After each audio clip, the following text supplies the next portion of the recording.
Margaux Hemingway was born carrying a legacy she never chose. Before the world knew her face, it knew her name. Heavy, celebrated, and haunted by brilliance and despair.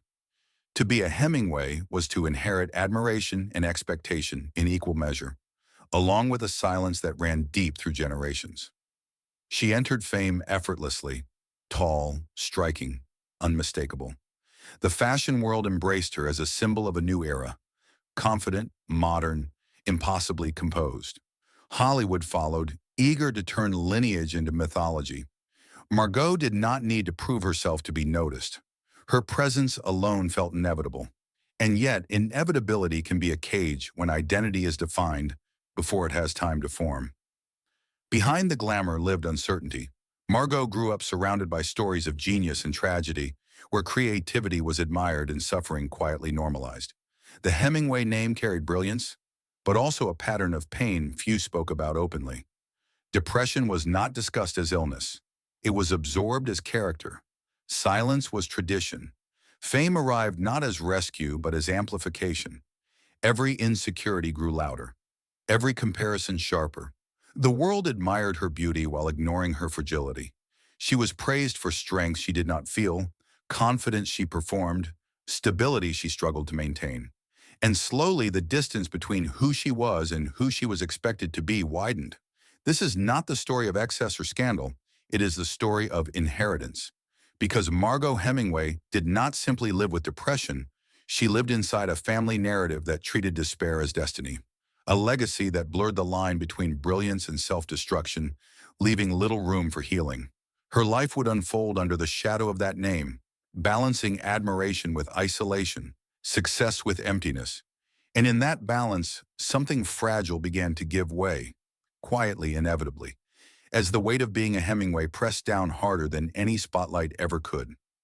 Margaux Hemingway's rise felt effortless to those watching from the outside. She moved through fashion runways and film sets with a composure that suggested certainty, as if fame had simply recognized what was already destined. Contracts arrived quickly. Magazine covers followed.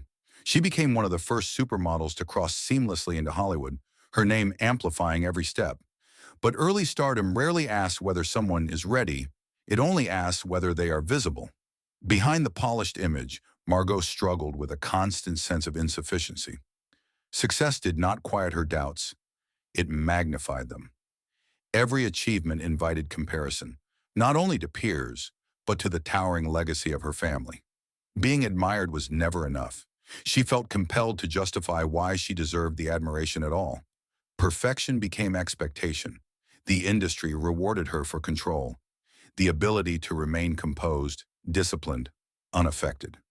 Vulnerability was framed as weakness, especially for a woman whose image was built on the strength and beauty. Margaux learned to perform confidence as carefully as any role, even as anxiety tightened around her daily life. Her body became both asset and battleground. Strict standards governed her appearance. Pressure to remain flawless fed insecurity rather than pride. Food, rest, and balance turned into negotiations rather than needs. What the world praised as discipline often masked distress. The mirror became an adversary, reflecting expectations she could never fully satisfy. Hollywood offered opportunity but not grounding. Fashion offered admiration but not safety. Margaux moved constantly, from project to project, from city to city, searching for a sense of belonging that never quite arrived. Applause faded quickly, leaving silence in its place. And in that silence, old shadows returned.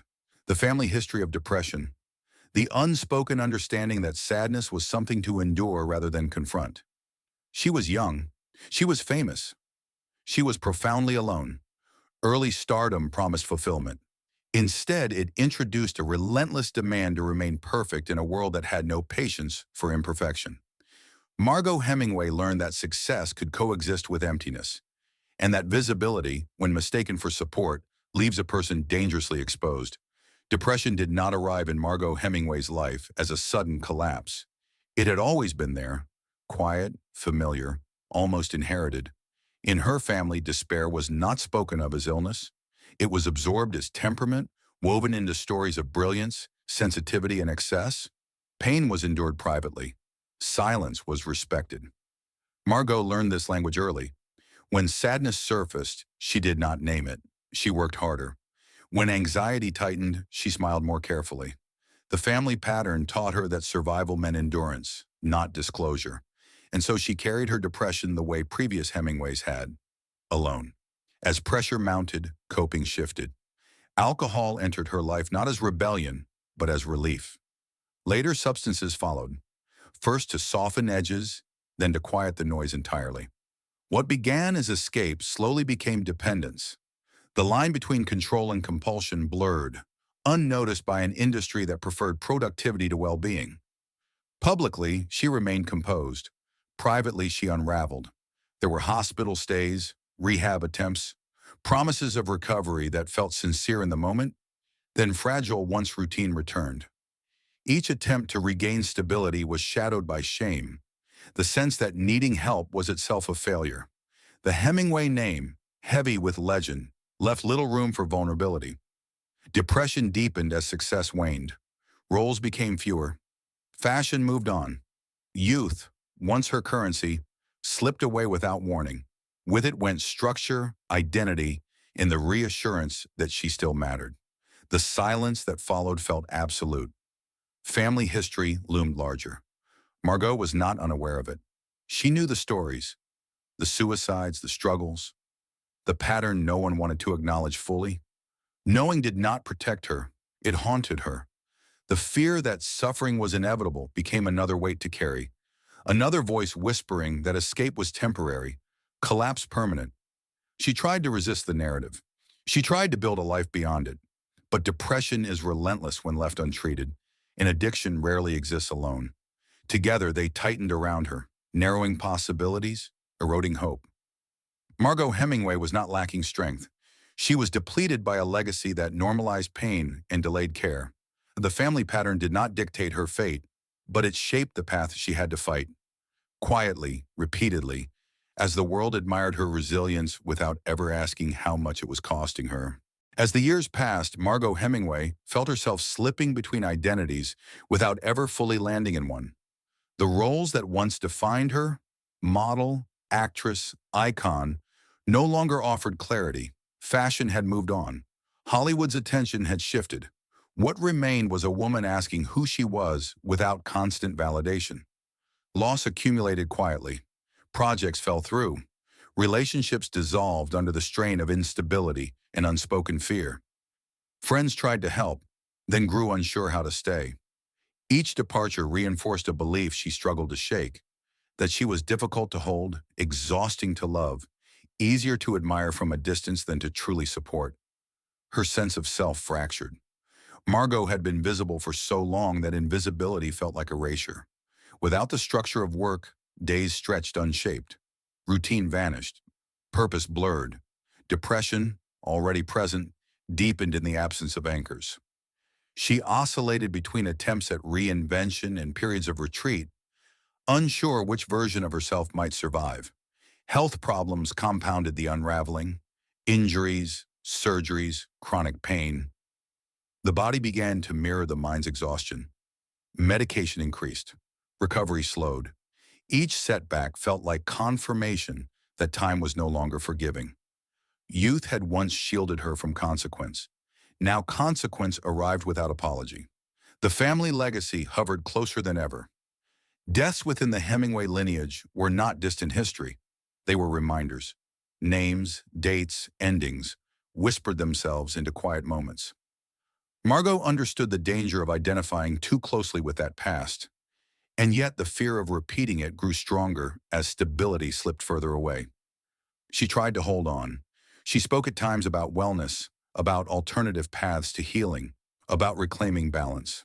There were moments of optimism, flashes of resolve that suggested she might step outside the pattern. But optimism without sustained support is fragile. Each attempt required energy she no longer had in reserve. The unraveling was not dramatic. It was gradual, almost polite. Margaux Hemingway did not collapse under a single blow. She wore down under cumulative loss of identity, of momentum, of belief that things would stabilize if she just endured a little longer. And as the world remembered her mostly for who she had been, Margaux was left to confront who she was becoming, alone with questions that fame had never prepared her to answer. By the mid-1990s, Margaux Hemingway was fighting a battle that no longer felt temporary. The cycles of recovery and relapse had drained her faith in progress. Each new attempt to rebuild came with the quiet fear that it would not last, that the effort itself was only delaying an ending she had grown up believing was possible. Depression narrowed her world. Days blurred together, shaped by pain management, medication schedules, and the constant negotiation between hope and exhaustion. The future felt abstract, something discussed by others, rarely felt by her. What remained was the present, heavy and unrelenting, asking for strength she no longer trusted herself to possess. The family curse no longer felt symbolic. It felt close, personal. Margaux knew the history too well to romanticize it. She understood how despair could masquerade as inevitability, how silence could disguise itself as dignity. And yet knowing the pattern did not grant immunity. It only sharpened the fear of repeating it. Those around her sensed the fragility but struggled to intervene. Margaux had spent a lifetime appearing composed. Admitting how close she was to collapse felt like surrender. She spoke of fatigue, of wanting rest, of feeling finished. Words that sounded reflective, even philosophical, but carried a deeper warning. On July 1st, 1996, Margaux Hemingway died at 42. The headlines were restrained, the tone somber, the implication unavoidable. Another Hemingway lost to despair. Her death reignited conversations the family had long avoided, about mental illness, inherited vulnerability, and the cost of silence passed down as tradition. For some, it confirmed a tragic pattern. For others, it exposed how little had been done to interrupt it. Margaux's final struggle was not about fame or failure. It was about endurance without relief. She did not die because she lacked opportunity or admiration. She died because depression, untreated and normalized, eroded every structure meant to hold her. The legacy she inherited did not doom her, but it shaped the conditions under which she fought, often alone. And in the end, the name that had opened every door could not open the one she needed most, a path toward sustained care, understanding, and rest. Margaux Hemingway is often remembered as a footnote to a famous name, the beautiful granddaughter of a literary giant, the model who crossed into film, the woman who followed a tragic family path. But that framing misses the deeper truth. Margaux was not a symbol of inevitability. She was a person living inside a silence that had been taught, reinforced, and protected for generations. The so-called family curse was never mystical. It was structural. It was inherited silence.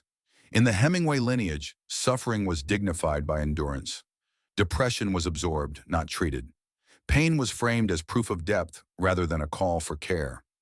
Margaux grew up learning that to struggle was acceptable, but to ask openly for help was not. That lesson followed her into fame, into addiction, into the final years when exhaustion outweighed hope. What makes her story especially painful is how visible she was and how unseen she remained. The world admired her strength, her elegance, her resilience. Few noticed how often resilience was mistaken for recovery. Fewer still questioned why someone surrounded by opportunity could feel so profoundly alone. Margaux did not need more attention. She needed interruption. Interruption of patterns that normalized despair. Interruption of narratives that romanticize suffering. Interruption of the belief that legacy is destiny. Her life shows us how easily admiration can coexist with neglect, and how dangerous that coexistence can be when mental illness is treated as a private burden rather than a shared responsibility. Remembering Margaux Hemingway honestly requires more than mourning her end. It requires challenging the stories we tell about brilliance and pain, stories that excuse silence as strength and endurance as virtue. Her death should not confirm a curse. It should expose one, because the only way a family legacy changes is when silence is broken. Margaux Hemingway lived at the intersection of fame and depression, inheritance and individuality. She did not fail to escape her history. She carried it as long as she could, until carrying it became impossible.